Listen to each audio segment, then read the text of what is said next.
Les podcasts du Figaro.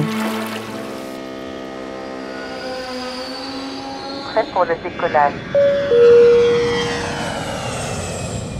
Troquer l'avion pour le train, l'idée semble merveilleuse à bien des égards, surtout au niveau écologique.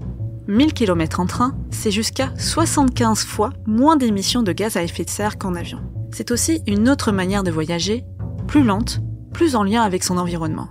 Des belles idées, pourtant difficiles à mettre en œuvre. Au cœur du problème, un paradoxe. À l'heure de l'urgence climatique, l'avion coûte souvent moins cher que le train, notamment sur les trajets internationaux. Mais comment l'expliquer ? Je m'appelle Sophie Vincelot et je suis journaliste au Figaro. Vous écoutez Question Voyage, la chronique à glisser dans vos bagages pour que voyager reste une partie de plaisir.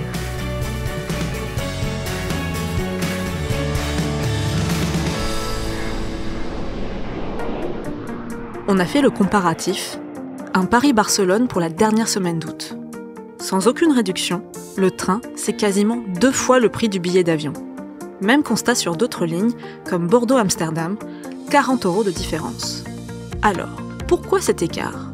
D'abord, le secteur aérien bénéficie de plusieurs exemptions fiscales, dont la plus connue, celle sur le kérosène.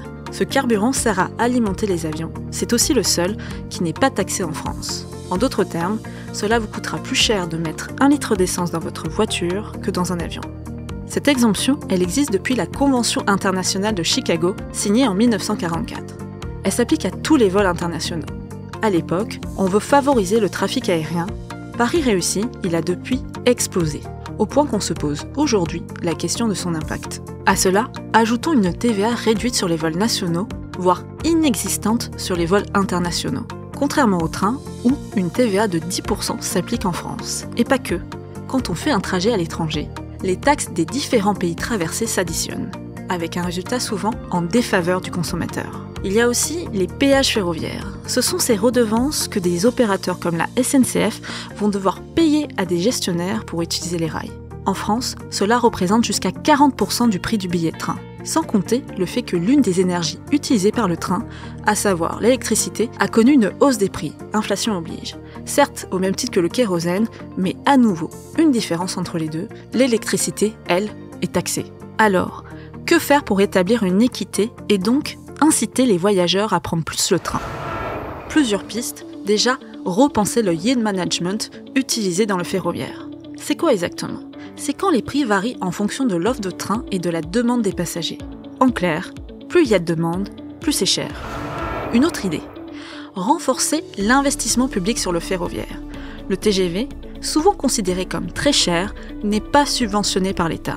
Il ne fonctionne que grâce aux billets de train payés par les usagers. Une dernière piste, mettre en place des abonnements comme c'est le cas aujourd'hui en Allemagne et en Autriche. Outre-Rhin, on paie 49 € par mois pour circuler sur tout le réseau des transports en commun et des trains régionaux. C'est quand même bien pratique. En attendant, on a de la chance. L'ouverture à la concurrence. On pense à Trenitalia qui a fait baisser le prix des billets sur le Paris-Lyon. Et pour circuler ailleurs qu'en France, il existe une solution, le pass Interrail. Il permet de voyager dans 33 pays en Europe. À ce sujet, je vous propose d'aller écouter notre épisode consacré à Interrail. Vous verrez, c'est souvent économique et ça nous fait repenser notre manière de nous déplacer. Merci d'avoir écouté ce podcast. Vous pouvez nous retrouver sur le site du Figaro et sur toutes les plateformes d'écoute. À bientôt.